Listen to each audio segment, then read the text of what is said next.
Hello, welcome to Coaching with Tally.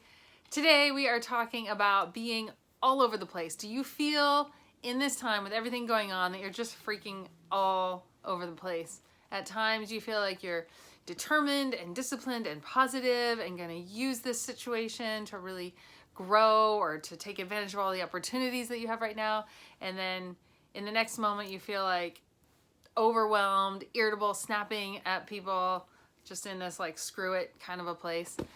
It is super normal. We're going to talk today about why this is normal, help you understand what's actually going on at a psychological brain science level, and some things that you can do to work with it instead of against it. So my name is Tally. I am a life and personal development coach, and I work with leaders to create alignment, get them firing on all cylinders, and creating a life that's very holistic, centered in joy, creating a life that they love living.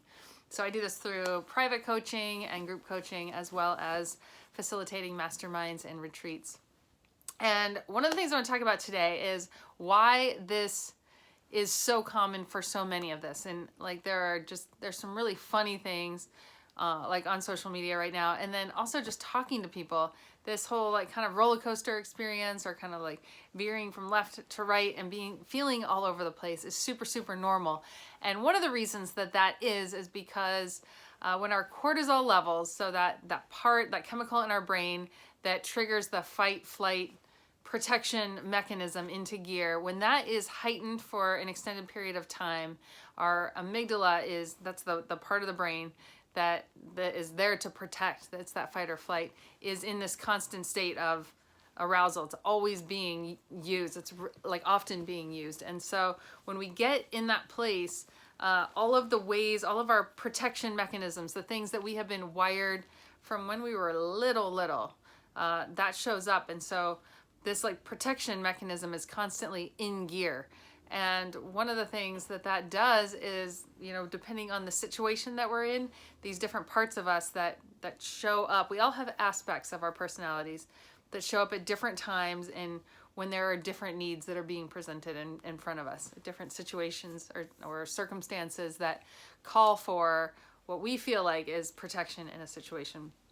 And so that aspect that we've developed from when we were really young, most of these were developed between 3 and 4 years old. Like when we're little, before our brain is even fully developed and can even like process and analyze information, we were, having this response, showing up in different situations to protect on behalf of some need that we have, to get our needs met, to avoid pain, to have what it is we're most longing for and needing to have met, handled. And so when we have these heightened states of fear and crisis and cortisol levels up and amygdala firing, like that tends to show up kind of rapidly. So we can feel like we are all over the place because we'll have one need in one moment, and some aspect of our personality like is presented to meet that need. So sometimes it looks like, the example that I gave of feeling really disciplined, like we're gonna take advantage of this, we're gonna be positive, we're gonna pull out those tools and like really make the most of this. And then other times we can swing into like the other side of the ditch.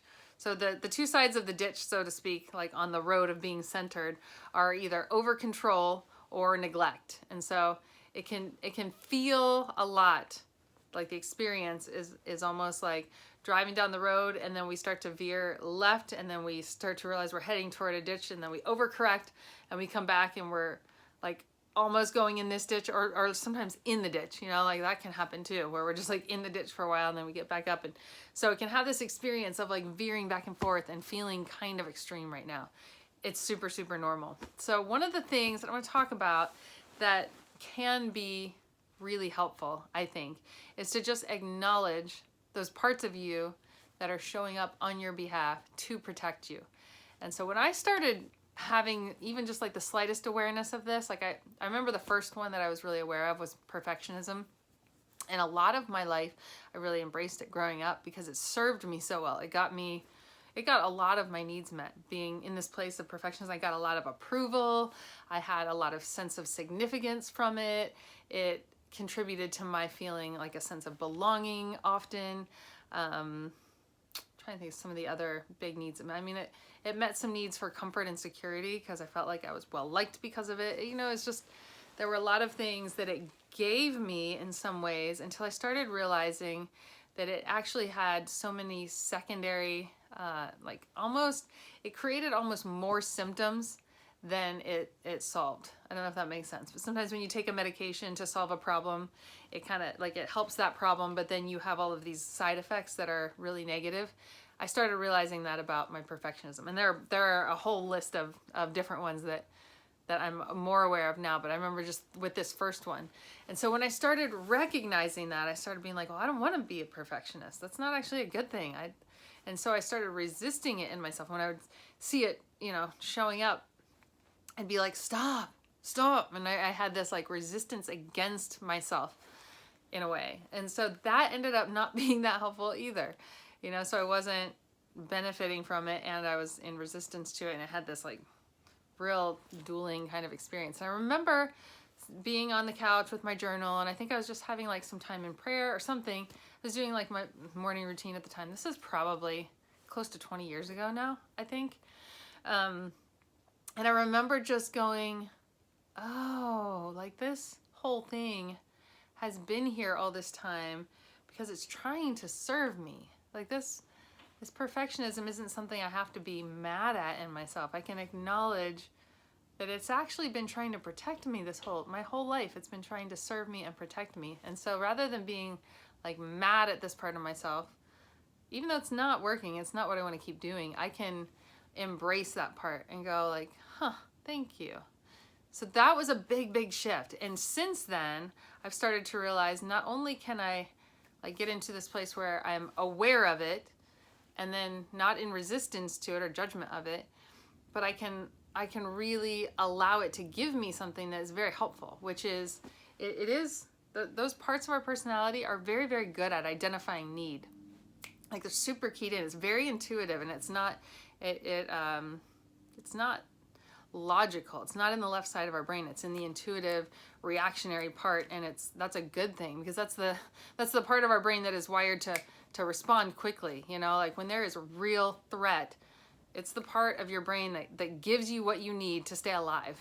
And often we don't have as much of that now as a lot of our ancestors used to have, but it still is that part that it reacts intuitively, and it's a good thing.